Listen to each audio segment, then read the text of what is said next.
Hey everybody, it's Chris. I wanted to, this is not the official start of the podcast. There's things that I wanted to cover in today's podcast, which is on mental health, and our friend Dr. Carla Marie Manley will be joining us here shortly. But this particular topic skipped my mind when I was recording this podcast, and I wanted to bring it up here before we actually get into the nit and gritty of today's topic, which is, again, mental health. And I wanted to address those of you who might be going through mental health struggles. And I wanted to say something very sincerely to you. If you are somebody who has mental health issues and you're putting that work in, you're going to therapy, you're taking your medication, you're coming up with a plan, you are doing that work and you are doing that consistently, you are my hero. And I sincerely mean that. We throw around the word hero a lot, and usually we direct it towards people who are, if you ask them, just doing their jobs. Nurses, firefighters, all of those kinds of people who are public servants, who deserve our appreciation, certainly. But the reason why I say that somebody who's struggling with mental health and still putting that work in is my hero is because your brain is telling you to do the complete opposite, right? So your brain is wired to embrace crazy. But instead of that, you've made a conscious effort to get out there, to put the work in, to try to rewire your brain. And that, to me, if that's not the definition of heroic, I don't know what is. I honestly do not know what is. I also want to talk to the people who might have somebody with mental health problems in their lives. You guys, if you're sticking it out because they're putting the work in, you're a hero too. You're being supportive. You're cheering them on. You're doing those things. We're going to get into the nitty. We're going to get into the nit and gritty of a relationship that I just got out of here with Dr. Manley shortly. And I think that's part early on in my relationship where I wasn't doing a very good job. I wasn't being that cheerleader. I was embracing the pushback that comes, again, from somebody who has mental health illness. Again, their brains are wired to say, you don't need therapy, you're doing fine, everything is fine, you can self-medicate. And when that started happening in my relationship, I really didn't push back on it, and I really didn't support her when she was doing the things. And I think that's really important. If you do have somebody who is struggling with mental health, if you see them putting that work in, constantly remind them of that. And that is a very heroic, very difficult thing. So anyways, that's my little disclaimer. This is part of the conversation that I wish I had with Dr. Manley. We ran out of time. This part totally skipped my mind as well, but I thought it was important here to offer it before we started today's podcast and really sincerely know that I mean these words. All right, on with the show.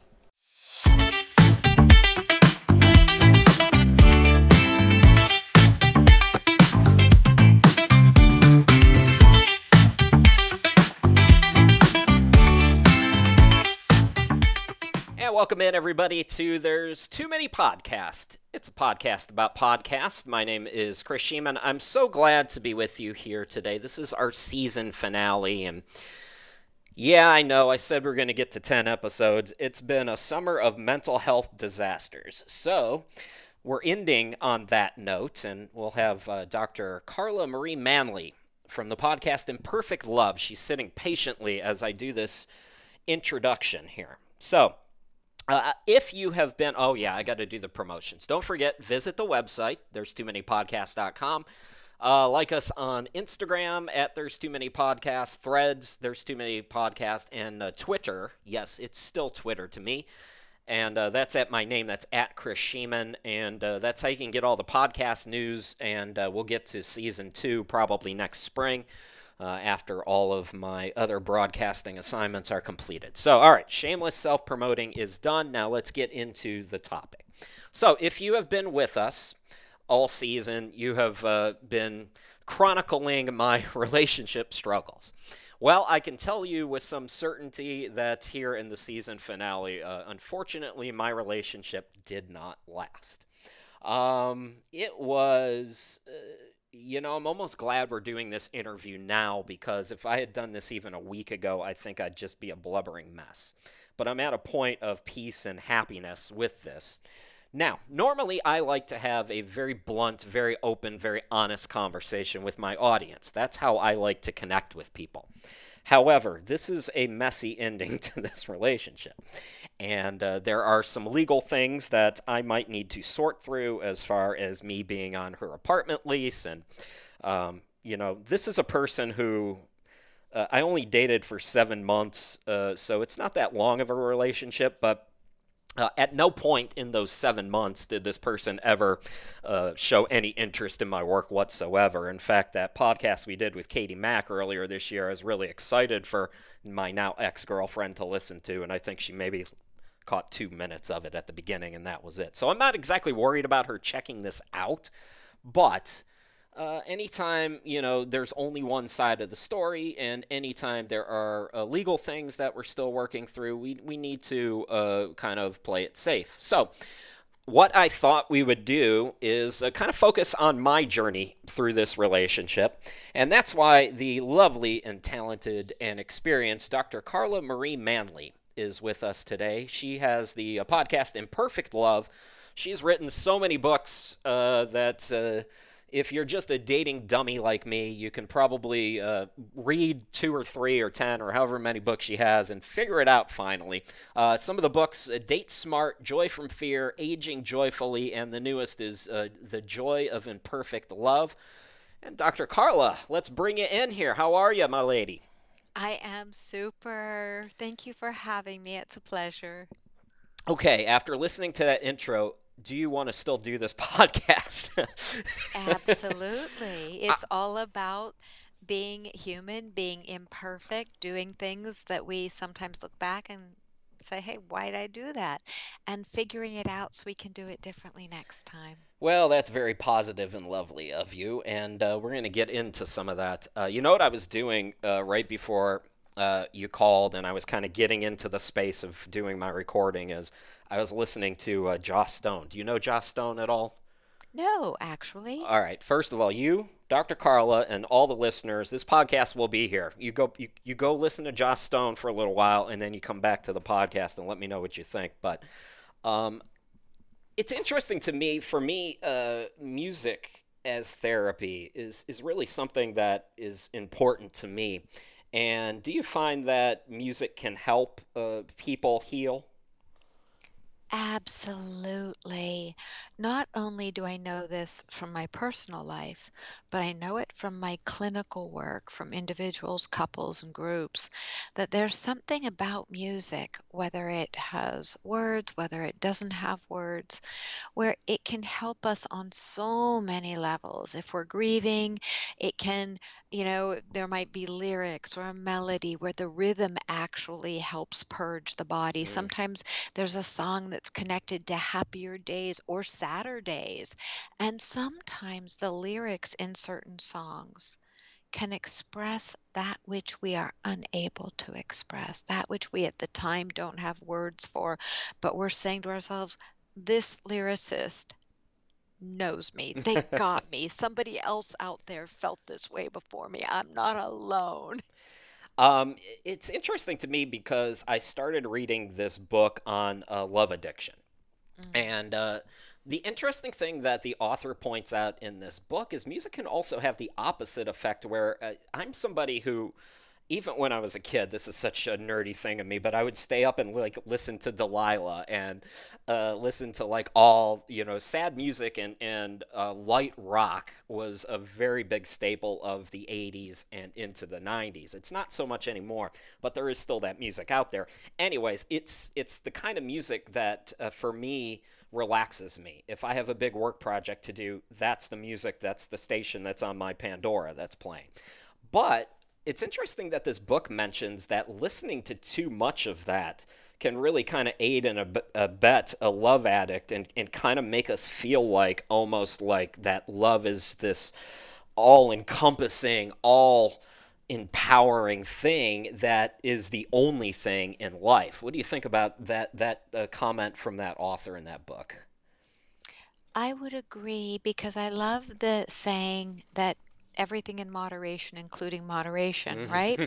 When we have anything in our lives that is excessive, for example, romantic music that is painting this ideal love, this perfect love as that which we ought to attain, that we should attain, that it should be our entire lives, that I am nothing without you kind of love, Hmm. that does take away from the very real truth that a big part of our journey in life is not about romantic love. A big part of our journey in life is about self-love. And then, not that we will ever love ourselves perfectly or love other people perfectly, but realizing if we're looking to the other, to the romantic partner, to fix our lives consciously or unconsciously, to make our dreams come true, to complete us, then it's very common. We're often raised on beliefs like that, fairy tales like that. But the truth is, and let me pause for a second because this is one of my favorite things. It was actually something that my publisher took out of my first book, which I really wish Oh, they always we do that, haggled those over it. publishers. Yes, those are it was, yeah, the editor was just whatever. Anyway, point being, it is the idea that we are raised on fairy tales, and one of the most prominent ones that promotes love addiction is Cinderella. Hmm. That there she's lost, she's forlorn, she's in the cinders of life, she has these mean people, and there comes Prince Charming and he rescues her and they live happily ever after. What they don't realize is that's a highly romanticized, highly sanitized version of the original fairy tale Baba Yaga, which was all about the individual finding themselves, finding the feminine energy, finding their masculine energy, and this works regardless of gender, Hmm. bringing them, making a whole, and then that individual lives happily ever after. However, we've come to believe that it's not about trying to make ourselves whole, really find that. We think that it's somewhere out there, out beyond us. And that does make us get very addicted because that's the nature of addiction, isn't it? We're looking for something outside ourselves to fix ourselves, our lives. Right. And so that has been every relationship I've ever had in my entire Mm, life, Dr. Carla. And now you're not here. I have a therapist. I'm in therapy. I'm doing all of my things. So you're not here for that. But I do think a little context is key here for our listeners and for people who might be going through this who just never knew. I never knew. 42 years old, Dr. Carla. Never knew. Um, so I have always relied on my partners. Um, this relationship that I just got out of was with somebody who had a mental illness, a incurable mental illness. It was wild. It was a roller coaster. It was red flag after red flag after red flag for this person who, by the way, can't help it. It's something that in the wiring of who she is that she can't necessarily control. She could have therapy and there's things you could put the work in, but you can't ever fully be healed from it. But from my perspective, my fears, my desire to not spend a second alone and to have somebody in my life just allowed me to ignore all of the red flags, even though now that I'm several weeks past this and I'm starting to get to the healing part and I'm looking back and I'm saying, my God, this should have ended in April. Instead of ending it in April, you doubled down. It led to so many problems. I became a completely different person. I lost 3 months of my life because I was so fixated on doing anything that I can, A, to help her, to be her caregiver, to do all of the things to try to get her on the right path, even though she was resisting at every turn. And then for me to say, well, this has to work because it has to, because this is the relationship that we're in, and there'll never be another one, and you're never going to find anybody this beautiful and this engaging and all of these things. So that's where I'm coming from. Now, what I found is I knew the relationship was over after my first therapy session, even though we were still at a point where we were trying to work things out. And I have been to therapy intermittently. It never really took, Dr. Carla. It just never stuck with me, and I could never figure out why because I knew there was something wrong with this. I knew from the time I was 13 years old, and I panicked because this girl I called took hours to call me back. And I was pacing back and forth in my parents' spare bedroom. Why won't she call me? Why won't she call me? Where is she? Well, she's a 13-year-old girl. She was at the mall. She called me later that evening. Everything was fine. But ever since that point, I knew something was not quite right. So I've tried therapy in various stages. The most recent one before I got with my current therapist, she did a great job to make me think that things weren't all my fault and made me feel comforted and made me feel heard, but that was not helping me. And then I get to this, my current therapist, and I called her. It was right after a fight.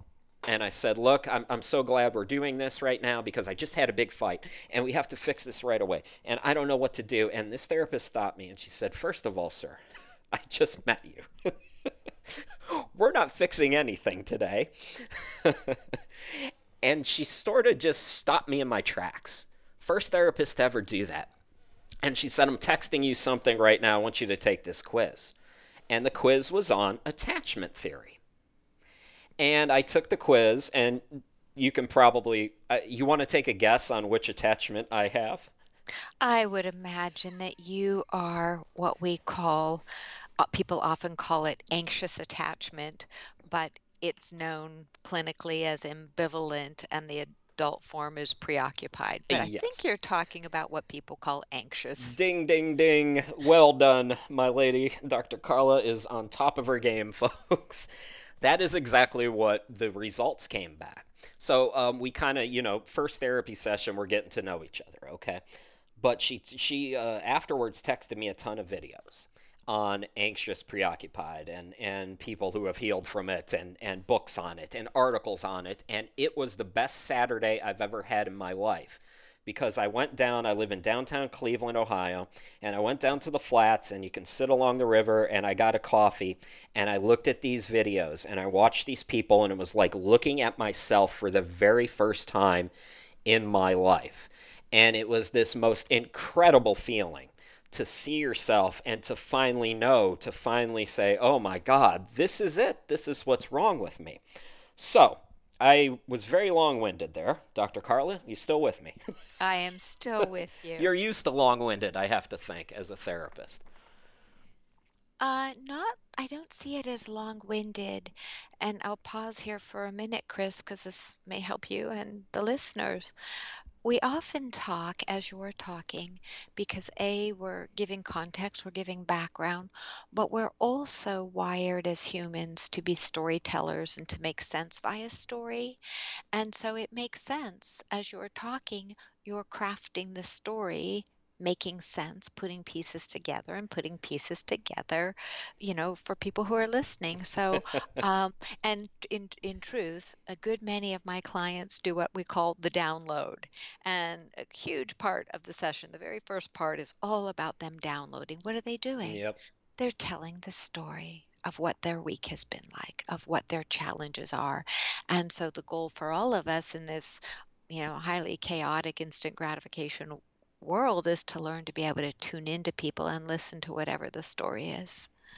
Well, I thank you for listening, but it's very interesting that it took 42 years for this to happen to me, and it's frustrating, but it's also so enlightening. Now, I've talked a lot, but I need you to give the audience a little context. So when we say attachment theories, it's my understanding that every single person, we can go back to if you'd like to and just kind of talk about it in general, but that everybody in this theory does have a certain attachment style. Is that correct?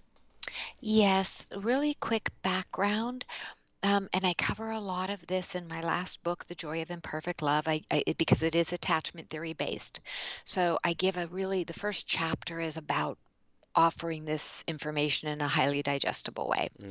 In essence, back in the 1950s, Bowlby and he used Winnicott for some of his seminal work, but found that people who were separated from their caregivers early in life due to war or whatever were not able to have the kind of relationships that were optimal based on Harlow monkey studies before that, where we saw that people, or I'm sorry, monkeys who were deprived of an adult mother that was caring for them, they were to touch and nurse from, really had chaotic behavioral patterns.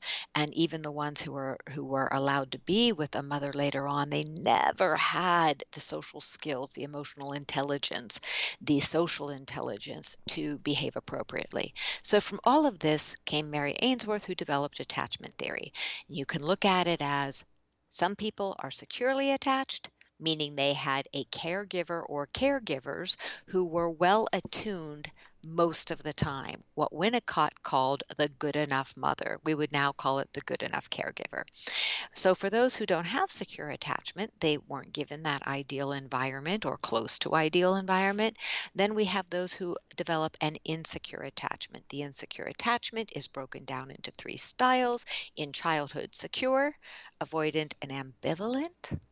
In adulthood, that manifests, I'm sorry, the three insecure styles are avoidant, ambivalent, and disorganized.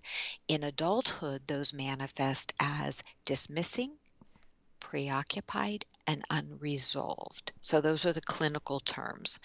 And what we see is that I shouldn't say no one, almost no one has any whole style. You might be largely secure with a tidbit of anxious. Hmm. You might be largely anxious with some tidbits of dismissing and unresolved and some secure mixed in. So we don't want to say it's all or nothing. The other part, when we talk about healing from insecure attachment, I love looking at it as earning, and those aren't my words, those are from people, who far predate me and Right. their work, that you can earn a secure attachment by learning how to be in attunement with yourself and mindfully engage in relationships where you get that attunement you didn't get earlier in life.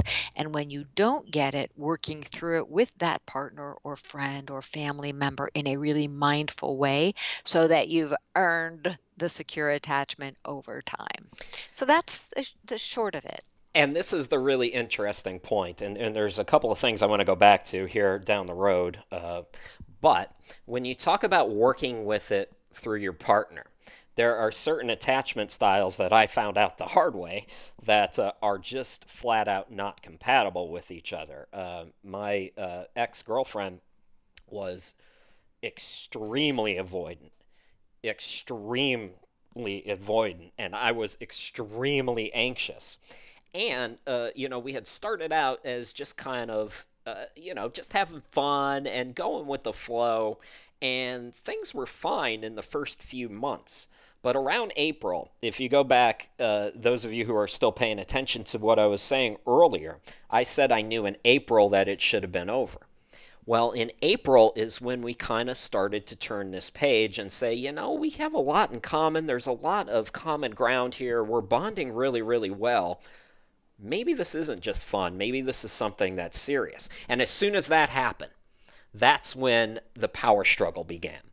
And it was a crazy, crazy journey from April to July where I almost became a different person, I feel like, in this relationship because the things that I was doing to try to control somebody who just did not want to be controlled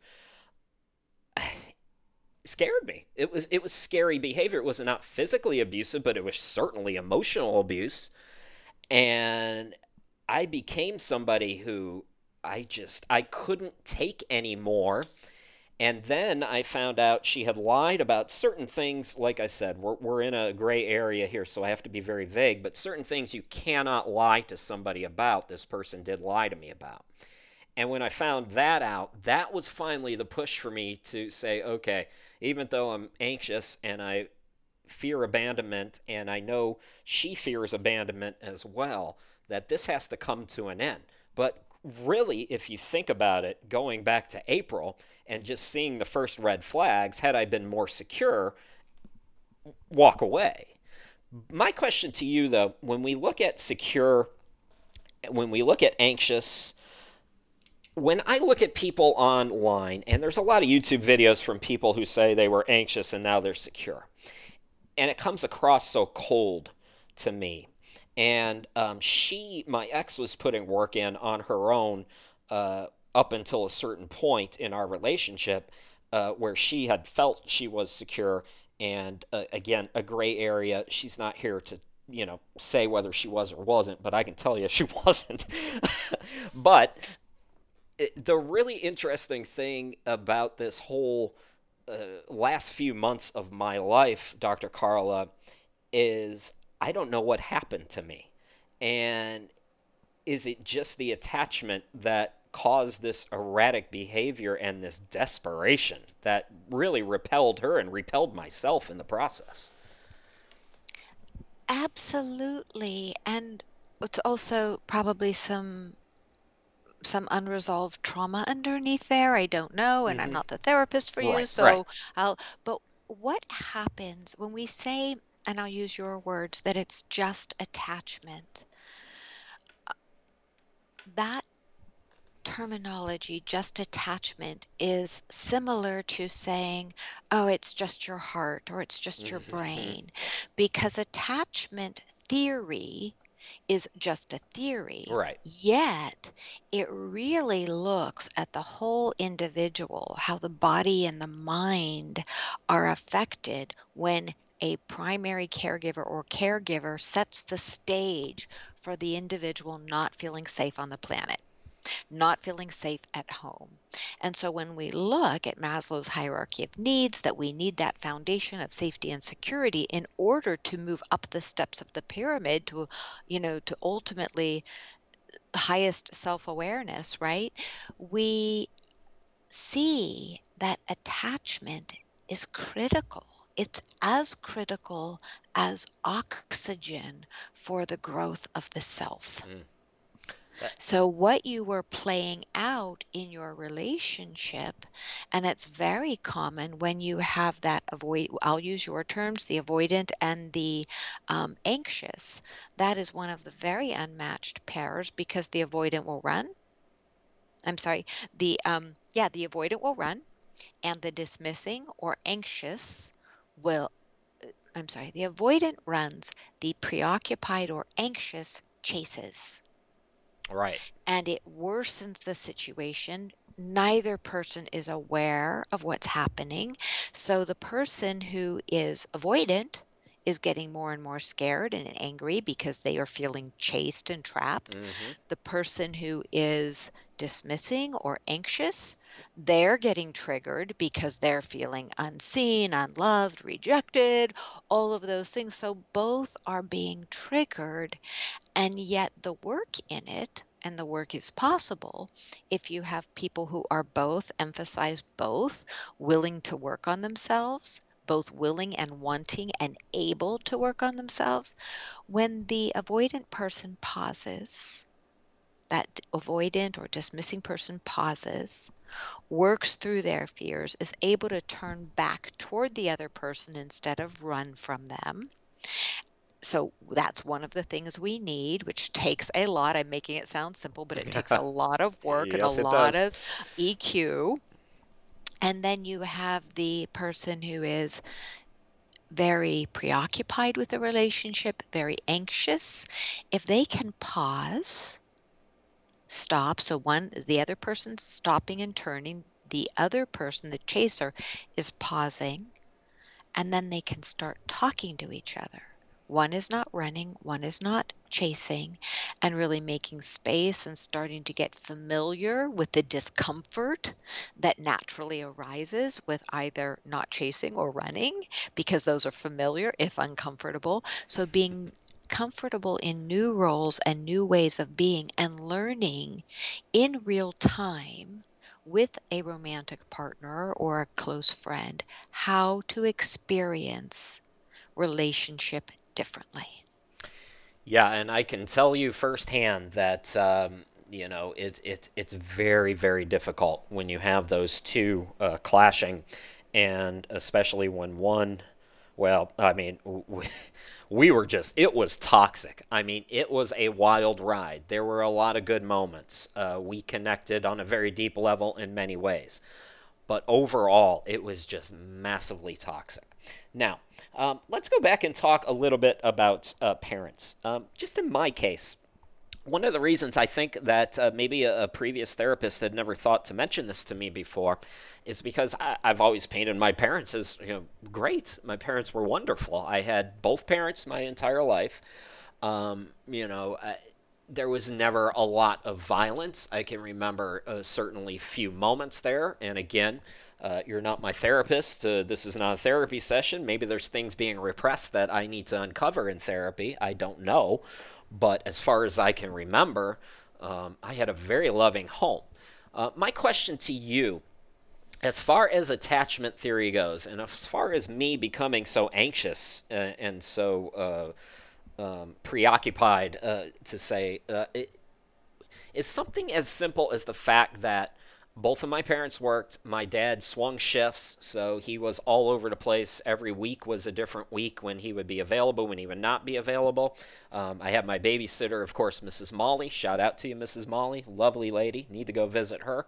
But is something as simple as that enough to trigger us when we are infants into developing sort of these behaviors? Absolutely. And notice how you call it something simple. And that's what we often lose when we're looking back at childhood, and we look back never to blame or shame parents. Right. There's no use in that. We just want to learn what they did that worked, what they um, did that didn't work, and not continue those patterns on, but continue the positive ones on, or make positive ones of our own. But when you say something as simple as that, you're saying it through an adult brain and adult eyes. When a child, and all children are different, just like all adults are different, and some are more sensitive. My guess is that you're a highly sensitive person. Yep.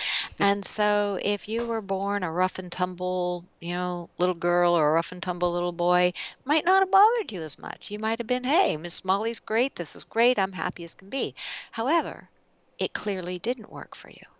It clearly, despite the love that was present, there was something about dad's erratic schedule, which is what you're portraying, Hmm. that tells us that there was something that didn't work for you, which was the fact that you wanted dad to be there reliably and consistently, which is a basic human need. We like reliability, we like consistency, especially as children.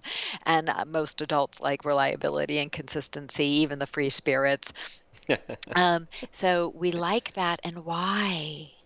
Why, Chris? Because it's a survival mechanism. Right. If we are constantly hypervigilant about our environment, when's this going to happen? When's dad coming home? When's mom going home? When's Miss Molly coming?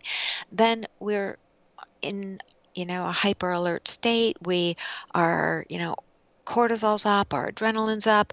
Whether or not there is a real threat, the psyche perceives it as a threat, and thus we aren't able to function in an environment as well as we otherwise would. And so, yes, of course, it could be that and all sorts of other factors that occurred possibly when you're pre-verbal, or that you don't remember, or that you've repressed. And it doesn't have to be something significant. And that's why I often tell people, hey, look at someone who's in a car accident. Some people are going to be in a car accident, same type of accident. They're going to get up, they're going to walk away and be on with their lives. Other people are going to experience lots of neck pain and flashbacks about the situation, and a lot of a big trauma response. It doesn't make them broken or wrong. It means they're more sensitive. They're wired differently. And so I hope that helps you and your listeners see that attachment and what causes us to be securely or insecurely attached. We're very good at knowing what helps us be securely attached. There are so many more factors involved, including the child's unique physiology, that plays into the insecure attachment piece, because being a human is complex. Yeah, boy, you can say that again. And it's something that I never considered before. And I'll tell you why. Because I used to, when I got to a certain age, I really liked when my dad would swing shifts because there would be some times where he would work the overnight shift. And he'd get home about 6 or 7 a.m. And this was back in the original Nintendo days. And I'd be up already, and I'd have the Nintendo ready, and we'd have the two-player Mario Brothers, and I'd have his controller ready. And when he came in, he knew, okay, it's his turn, and that was a great memory from childhood for me. Conversely, even when I was a little bit older and my dad would work the 3 to 11 shift, I love that because I got a break from him. He was gone during the peak times when I would get home from school and I could kind of have that time to myself to be independent to do those things. So it's really interesting that maybe that is could be what formed this issue with me because on the surface for me it was something I really seemed to enjoy, but maybe subconsciously I really wasn't okay with it, and I was doing all of these things to kind of counteract that fear, maybe. Absolutely. And also remember the who you were at age 7 and your needs at age 7 are, or your needs as a teenager, your motivations are very Right. different Get away from from me, those of an parents, infant. as a teenager. Yes, yes. The developmental needs, the developmental stages are so different. I I've really enjoyed learning all about this, and I've not only studied my issues, but I've studied all of the other attachment styles, and it's really just so interesting to me, this theory, and it's been a wonderful first part of my journey. The fun part for me is getting to know, like I said, that first Saturday when I had therapy and I was able to go down to the river and sit down and read and watch videos. It was wonderful. But now I got to put the work in, Dr. Carla. And that's where it's my understanding that, boy, do I got my work cut out for me because this is not something. I've read and I've heard various theories on whether you can be fully secure or not. And I'd be interested to hear your take on that. Is this something, if you are, whether you're avoidant, whether you're anxious, whether you're whatever your attachment style is, can you ever be fully 100% secure in your opinion? In my opinion, I would have to tell you that that would mean that we're not human and Right. susceptible to life influences. So, for example, let's say I call myself 100%, or that you call yourself 100% securely attached, and you go through life and you had the best childhood and the best sweetheart, and you married her, and then you lost her to cancer, Right. and then you start dating someone and you think they're just like her and great and wonderful and you're really careful, and then you come home and find her cheating with her ex-husband. Ugh. Tell you that that very secure style is going to have a double whammy Right. from the death, especially if it was a traumatic death or an unexpected death, and how you process that, and then the blow of somebody betraying you. So we don't ever want to take for granted that anything in our psyche is permanently fixed to perfection, Right. right? To this 100%.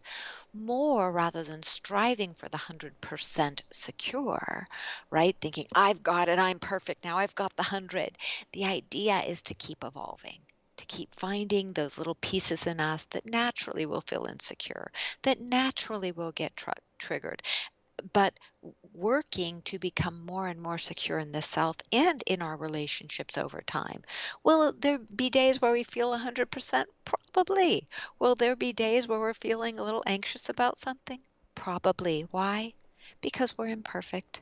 We're human. And that's what I found out the hard way is if you are in a relationship, you want somebody who is understanding on those days and supportive on those days, and you want to be that for somebody else as well. And one of the interesting things that I was thinking about, oh, I lost my train of thought now. Oh, Mr. Professional Broadcaster of 20 years, the thought has left my body. Um, yeah, okay, I got it back. Thank God.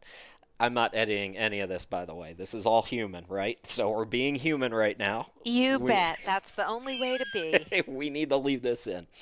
But what I was going to say is, I was really towards the end of this relationship just beating myself up over my behavior and my actions because at 42 years old, I'm supposed to be better. I'm supposed to be fixed. I'm supposed to have it all figured out. This is, this was the train of thought. This was the rabbit hole I was going down. And it took a college basketball coach, one of my clients and one of my very dear friends. I called him up and I kind of explained why I wasn't reaching out to him over the summer. And he said, Chris, we're never done. We are never done. We tell these kids, he's a college basketball coach. Of course, he works with 18, 19, 20-year olds. There's this impression that we get to a certain point in our lives and we're just done and we've got it all figured out. And maybe in certain aspects of our life, that's true. Certainly, I've done okay for myself business wise. My family is okay. But in relationships, it's a total disaster. And that's okay. I'm 42, I'm not dead, and I'm probably not going to stop learning and growing. I hope I don't stop learning and growing until, the day I drop dead, because, that's the mindset I think that you have to have is it's okay to be imperfect. Like you were saying earlier, it's okay. We're all works in progress. We are all imperfect, and we're always going to be imperfect.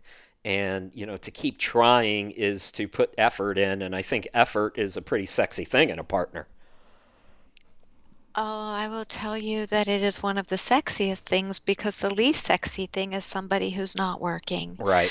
who is okay with being a human being who hurts others, who is negatively impacting others in, conscious or unconscious ways. That's not very sexy at all.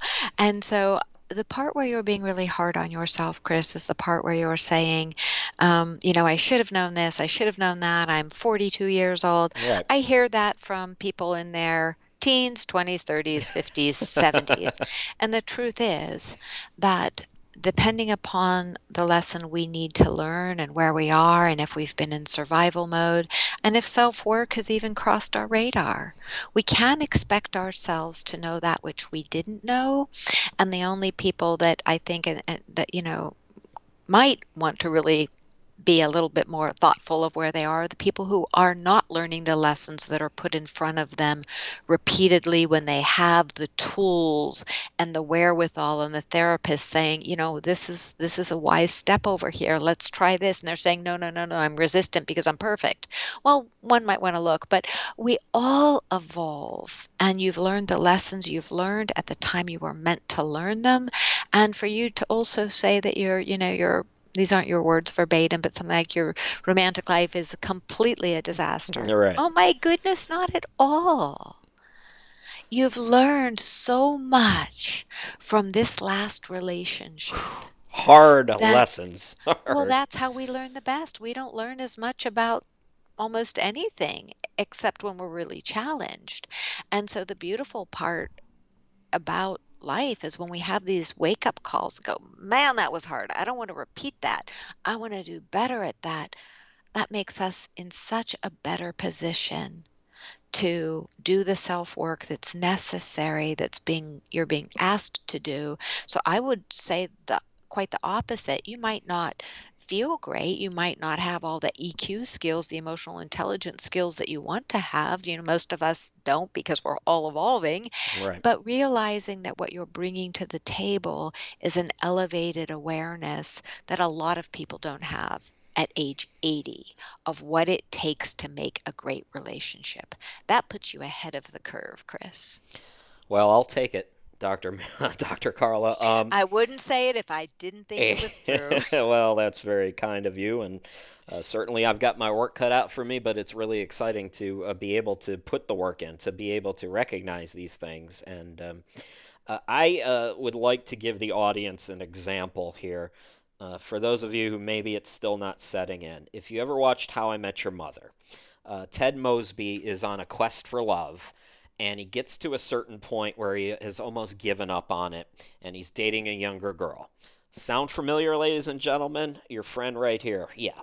So, anyways, at one point, I think she was a cop, and at one point, she got into his apartment, locked him out. He called the cops. She answered. She was the cop. And he's sitting on the curb, and there is just flaming wreckage of his things floating out of the window. She has lit his clothes on fire, his books on fire, and they're all trickling down to him. And he finally says, I'm ready now. All this time he thought he was ready for love. He was not until he reached rock bottom, and that's where I feel like I've gotten to. But let's turn the corner a little bit here, Dr. Carla. I know you probably have a very busy schedule. I don't want to take up too much more of your time, but I do want to talk a little bit about the podcast, since this is supposed to be a podcast about podcasts and not Chris Sheeman's therapy session part two. So, Imperfect Love. Tell us a little bit about that journey, what led you to start that podcast, and your experiences with. I know you have a ton of guests on your podcast as well, so just kind of walk us through all of that. I actually started podcasting about 4 or 5 years ago for my publisher. They asked me if they had never done a podcast. I certainly hadn't hosted a podcast, and I had only been a guest. And would I take that on? And I said, absolutely, I'm up for a challenge. And even though it was a bit, anxiety inducing for me, Right. I figured out how to do it and helped, I developed a script, and that's how I got started. And then I continued to do that for about 4 years and really enjoyed it, and helped them grow their podcast and really wonderful guests. And with the release of my fourth book, The Joy of Imperfect Love, plus my experience with individuals and groups, and my clinical practice, I realized that one of the biggest impediments for people is finding love within themselves, love within family relationships, love with romantic partners, and that coupled with all of the mental health issues that are going on around the world, that people can't access good mental health support, they can't afford good mental health support. I realized that my next calling, was to have my own podcast that was very much focused on supporting mental health across all sorts of topics, everything from spirituality to depression to PTSD to, eco-anxiety issues, relationship issues, family issues. And that also works with my books, because each one of my books, because people often, again, can't afford or access therapy, Right. I put exercises into each book so that if somebody wants to either augment therapy or, use it not ever as a replacement for therapy, but to help them forward, because, there's no replacement for having a therapist work with you one-on-one or in groups. So that is how my podcast works in essence. Without the exercises, it's designed to give people a place where, without charge, they can pop in, find a topic that feels relevant to them, listen to people who are current experts on the topic or who have lived through the situation, and come away feeling more connected, more informed, hopefully feeling boosted. And then all of my podcasts have resources in the show notes. So it is one of my ways of making the world a better place, which is, what I'm all about. Well, I really want to commend you for that, and I really mean that. I want to commend you. I want to commend a lot of the people who are on YouTube who are doing the same thing. All of the people out there who are trying those things. Therapy, like you said, it's not cheap, and if you don't have good insurance, it's even more expensive, and it's not an option for a lot of people. And also, we're in a timeline right now where you can't really it's tough to get a therapist.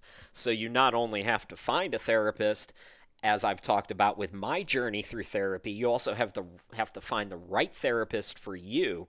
That's a whole process in of its own, and it can frustrate people And if people are they haven't hit the bottom that I hit, they might say, well, oh well. But at least these resources are out there for them where they can go and they can say, okay, I can start this on my own. Maybe therapy is an option. At one point, what can I do to be proactive until that time? And it's really commendable that you are doing that, and there's so many others in your community that are doing that, because boy, do we need it now more than ever. Why do you think that is, by the way? Is it all a direct result of COVID? It seems like COVID is blamed for everything. I'm just curious what your thoughts are.